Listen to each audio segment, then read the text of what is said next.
So this week's how-to is how to bring more positivity back into your relationship. I'm finding at the moment that this is something that is very relevant considering what's going on in the world, but even before we had a pandemic, there were a lot of people that were facing negativity and spiraling down and what felt like things getting out of control. So I felt that this was very useful to look at some simple strategies as to what you can do to introduce more positivity into your relationship. So point number one is that it starts with you first. So you might need to be focusing more on yourself, putting more love back into yourself so that you're also becoming more of a positive person. An easy way to do this is to look at some mindfulness and gratitude exercises, look at some mantras that you can put up in places that you see yourself more, to remind yourself of who you are and what you do have. Also to the mirror exercise, which is something that I've spoken about a lot, where instead of looking in the mirror and looking at all the things that you don't like about yourself, you instead start from your head and go all the way down to your toes and tell yourself all the little things that you do like, all big things, whatever they are. But it's a way to start to kick our mind over into this more positive way of thinking instead of always thinking so negatively. So make sure that you look at how to make yourself happy, what you might need to fill that cup up internally so that you're also more positive in your everyday life. Now, point number two, encourage your partner to also be more positive. This isn't always so easy, and it's obviously not something that you should sit down with them and say, honey, I think you need to be more positive. Well, you can try. But what I really like is appreciation and gratitude exercises that you can do together. So, for example, one that I find that works really well is when you wake up in the morning and maybe you're both going out to work or one person's going out to work, but try and stop and say to each other, tell me 3 things that you're grateful for. This is really good for your own sense of self-worth, to really stop and reflect and look at what's good in your life, but also to share that with your partner. It might be really simple things like, you know what, I had a really lovely, nice hot shower this morning and I relaxed and it was really lovely. Or I had a fantastic coffee. Thank you for making my coffee. But whatever it is in your life that you can stop and reflect. But I think often we don't share these things with each other. We don't know what's on each other's mind and we don't know what each other are grateful for. So it's a really beautiful experience to share that and start your day that way.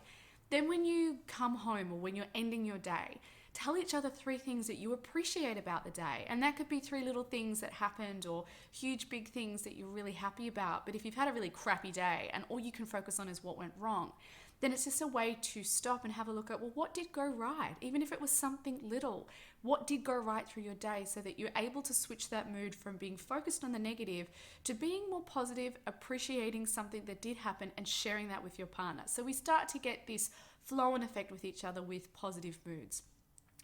Point number 3, slow down.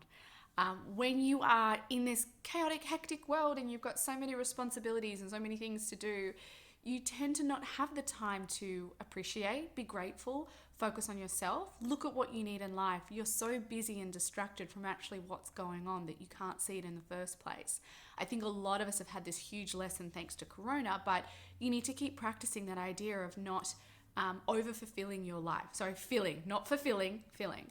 So you might be the person like I was pre-Corona that made a lot of plans and tried to make everything happen at once. Now that we do have this stillness, there's this ability to really stop and look around at what in our lives is good and what in our lives works, and be able to appreciate that instead of on to the next task or thing that you've got to do. Now, the 4th point is find something that reminds you of a positive emotion with your partner. Recently, thanks to Corona again, I've gotten into cooking a lot more, and I've started to do some things that my mother used to make when I was a kid. And I realized that there's this strong positive association with memories. When you are eating something that you used to eat as a kid and it reminds you of that warmth and that family and that love, when you're eating it, you feel happy. And it's the same thing in your relationship. Maybe there were things that you used to do in the beginning. Maybe you had a little ritual that you both enjoyed. Maybe there was a restaurant you can now get takeaway from, or maybe you're even lucky enough to go to that restaurant. Just something that makes you stop and remember those happy times and that positive vibe that you used to experience doing that with your partner. It's a way to jog your memory into how that felt and how good that felt. Now, also I think it's really useful to have a ritual that if you have been in a really negative place and you felt like your relationship's been struggling for a while, and you're both committed to working at how to get to the other direction and increase that positivity, then you need to make this ritual a break, a clean break. Someone was saying to me the other day they wanted to renew their vows. Some people want to, go away for the weekend and just say, when we come back into our home, things are going to be different. It could even be a walk, and you walk out of your place together if you live together and say to each other, you know what, from now on, when we re-enter our home, this is going to be a place where, yes, we can deal with our conflict and we can have our arguments, but we are going to really both make a conscious effort to increase the positivity, not only for ourselves, but also for each other. So I hope that helps. And if you have a how-to or an Ask Dr. Nikki that you would like to see me do a video on, make sure you head to my Facebook page and you can ask me anything. Bye.